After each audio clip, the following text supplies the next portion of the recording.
যারা জিতেছে আমাদের সঙ্গে রয়েছেন এসএসসির আন্দোলনকারী, তাহলে কি মামলা করে অটোমেটিক সুপ্রিম কোর্টে সেটা চলে যেত? এক সেকেন্ড, আমার কাছে সময় খুব কম। আমি যদি দেবাংশু শুনুন, আমাকে মামলা করতে সুপ্রিম কোর্ট শুনুন, চলে যেত। আমি আমার কথাটা শুনুন। দেবাংশু বসাক বাবু সাহেব ডিভিশন বেঞ্চ যা রায় দিয়েছিল সেটা বলেছিল, তার মধ্যে ছিল এসএসসি নিজে স্বপ্নদিত হয়ে বলেছিল প্রথমে 5,000-এ কিছু ভুল আছে, তাদের ত্রুটি আছে।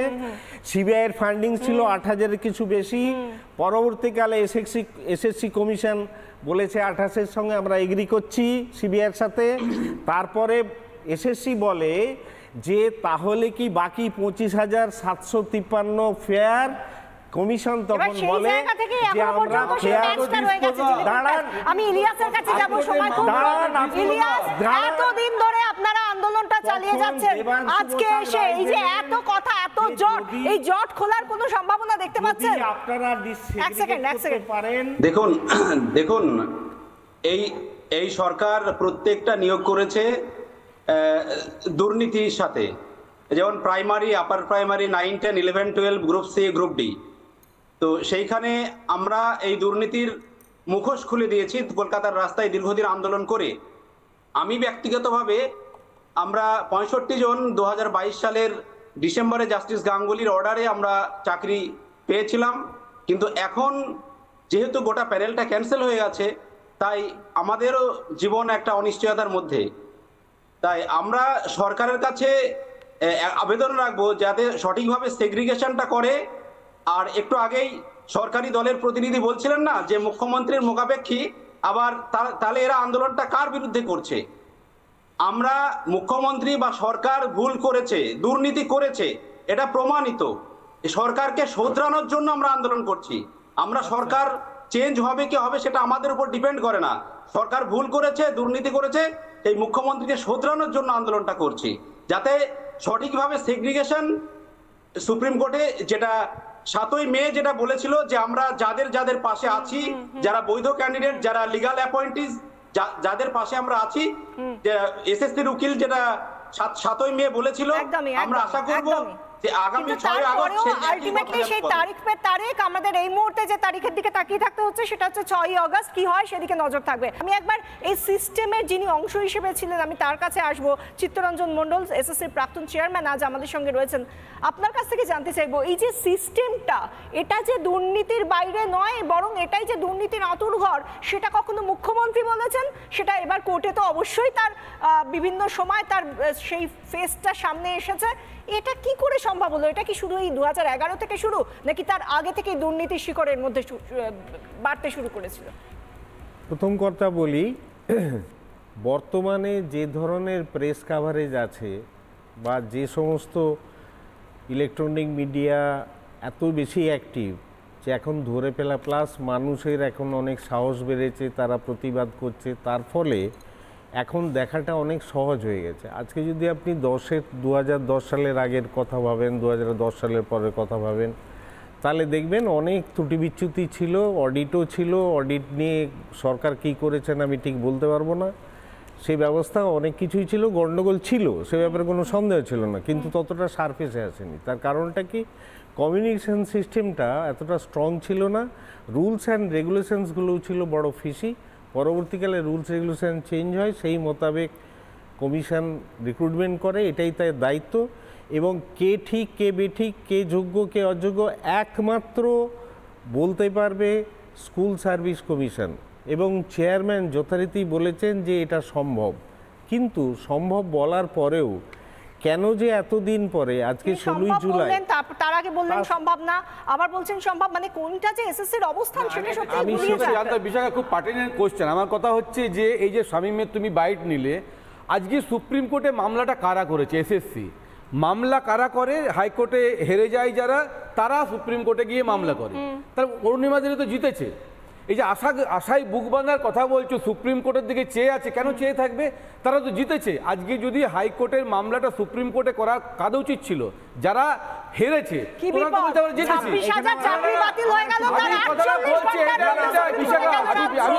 আমি বুঝতে চাইছি, আমাকে টুইস্ট করতে হবে না, টুইস্ট করলে হবে না, টুইস্ট করলে হবে না। আমি বলছি আমি বলছি এসএফসি তো corrupted according to the applicant, যারা এখানে মামলা করছে, যে এসএফসি করাপ্টেড, আমার মনে হয় করাপ্টেড। তাহলে এরা, তাহলে এসএসসি তো সুপ্রিম কোর্টে মামলা করেছে, এরা তো মামলা করেনি, এরা তো ক্যাভিয়েট করেছিল বরং যে এসএসসি যেটা সাবমিশন করবে তাকে আমরা বাধা দেব, ক্যাভিয়েট তারাই করে। তাহলে দাঁড়ান দাঁড়ান দাঁড়ান দাঁড়ান, আপনি লয়ার সাহেব ঠিক বলছেন না, সুপ্রিম কোর্টে মামলা, আমাকে ক্লারিফাইটা আমাকে করতে দিন। শুনুন, কে হেরেছে কে জিতেছে বলুন। যে তাহারা ব্যাপার নয়। শুনুন, দেবাংশু বসিকে ডিভিশন বেঞ্চে সুপ্রিম কোর্ট থেকে রেফার হয়ে কেসটা আসে, চিফ জাস্টিস দেবাংশু বসাকে ডিভিশন বেঞ্চকে অ্যালট করেন, সেখানে জাজমেন্ট হয় যদি সেগ্রিগেট না করা যায় তখন পুরো প্যানেল বাতিল হবে। দাঁড়ান, যারা অ্যাপ্লিকেন্ট তারা তো আরে কথাটা কমপ্লিট করতে দিন। মেনে নিয়েছে। আপনি যান লয়ার, আপনি এই কথা বলছেন, আমি একদম দায়িত্ব নিয়ে বলছি তো আপনাকে, ক্যাভিয়েট করেছে তো এরা ক্যাভিয়েট তো করবেই। শুনুন চিত্তরঞ্জন বাবু, আপনি হয়তো প্রসেসটাই ভালো জানেন, কিন্তু আপনার থেকে লয়ার কোনটা ডিভিশন বেঞ্চ জানি, লয়ার শুধরে নেওয়ার কথা তো সবাই বলে, কিন্তু শোধরানোর জন্য যিনি বিচারপতি, যিনি বিচারকের আসনে বসে রয়েছেন, তার কোনো একটা ডেটা তো দরকার, যে হ্যাঁ এই ডেটার বেসিসে আমি বলছি এ যোগ্য, এ অযোগ্য, এ যেহেতু অযোগ্য সেই জন্য এর চাকরিটা থাকবে না, এ যোগ্য এর চাকরিটা থাকবে। সেই জায়গাটা আসবো, ফিরদৌস শামীমের কাছে যাব, আসবো মধুশঙ্কর বাবু, অনেক সময় আছে, ফিরদৌস শামীমের কাছে যাব। ফিরদৌস শামীম, আপনাকেও সেই একই প্রশ্ন করবো যেটা অরুণিমাকে জিজ্ঞাসা করেছিলাম কিছুক্ষণ আগে।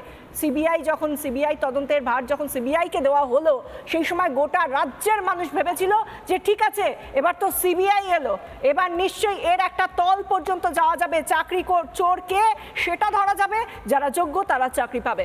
এখনো তো সেই ধোঁয়াশার জায়গাতেই রয়ে গেল। শামীম বাবু দেখুন, আমি প্রথমে যেটা বলবো সেটা হচ্ছে যে এই যে নিয়োগ প্রক্রিয়াটা কন্ডাক্টে করেছে স্কুল সার্ভিস কমিশন। আপনারা আজকে স্কুল সার্ভিস কমিশনের চেয়ারম্যানের বক্তব্য দেখিয়েছেন। চেয়ারম্যান কি বলেছে? যোগ্য অযোগ্য প্রবেশ করা সম্ভব।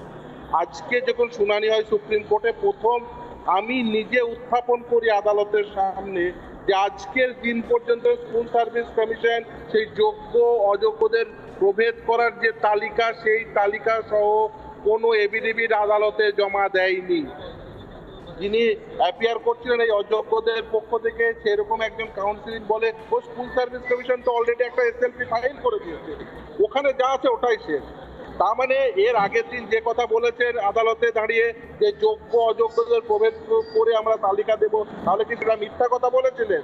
আসলে কি দেখুন, সিবিআই তদন্ত করছে, সেটা ক্রিমিনালিটি পার্ট দেখবে, যারা চোর ধরবে, কিন্তু এই চাকরি কে দেবে, চাকরিগুলো কে যোগ্য কে অযোগ্য আইডেন্টিফাই কে করে দেবে, এই দায়িত্ব ন্যস্ত আছে স্ট্যাটুটে স্কুল সার্ভিস কমিশনের। তার কারণ school service commission recommendation authority, এবার অ্যাপয়েন্টিং অথরিটি হচ্ছে বোর্ড, এবং স্টেট সর্বশেষ তাদেরকে অ্যাপ্রুভাল দিয়ে জয়েন করায়, অ্যাপ্রুভাল দেয়, বেতন দেয়। এই পুরো পদ্ধতিটি বুঝতে হবে। সিবিআই কিন্তু চাকরি দেবেও না, সিবিআই কিন্তু চাকরি দেওয়ার কোনো অথরিটিও সিবিআই এর নেই। এই যে যোগ্য চাকরি দেওয়ার এখতিয়ার নেই, কিন্তু সিবিআই এর তদন্ত করার এখতিয়ার রয়েছে। সিবিআই এতদিন ধরে কোন প্রমাণ একাট্টা করতে পারলো, এবার সেইটা বলার সময় বোধহয় এসেছে। কারণ অরুণিমারা, ইলিয়াসরা, এরকম হাজার হাজার মানুষ তারা কিন্তু সিবিআই এর দিকেই তাকিয়ে রয়েছে। ফিরদৌস শামীম, হ্যাঁ, এবার বলি যে স্কুল সার্ভিস কমিশন বা বোর্ড বা স্টেটের উপর যে দায়িত্ব ন্যস্ত আছে, তারা সেই দায়িত্ব পালন করছে না। এবার এই যে মামলাটি সুপ্রিম কোর্টে চলছে, এই সুপ্রিম কোর্টের সর্বশেষ পর্যন্ত আসবেন। আজকেও সিবিআই এর পক্ষ থেকে কোনো কাউন্সিল ছিল না। আশা করি, যেহেতু আজকে মহামান্য আদালত নির্দিষ্টভাবে বলে দিয়েছেন ইনফ্যাক্ট যে school service commission, board, CBI, আমরা অর্থাৎ রিট পিটিশনাররা প্রত্যেকেই রিপ্রেজেন্টেড হব। আমি আশা করব সিবিআই অতি দ্রুততার সঙ্গে এই যে আর্গুমেন্ট চলছে সেখানে পার্টিসিপেট করবে, তারা রিপোর্ট দাখিল করবে, তারা যে চার্জশিট জমা দিয়েছে সেগুলো আদালতকে অন্ততপক্ষে আদালতের সংজ্ঞানে নিয়ে আসবে, আদালতকে সেগুলো জানাবে।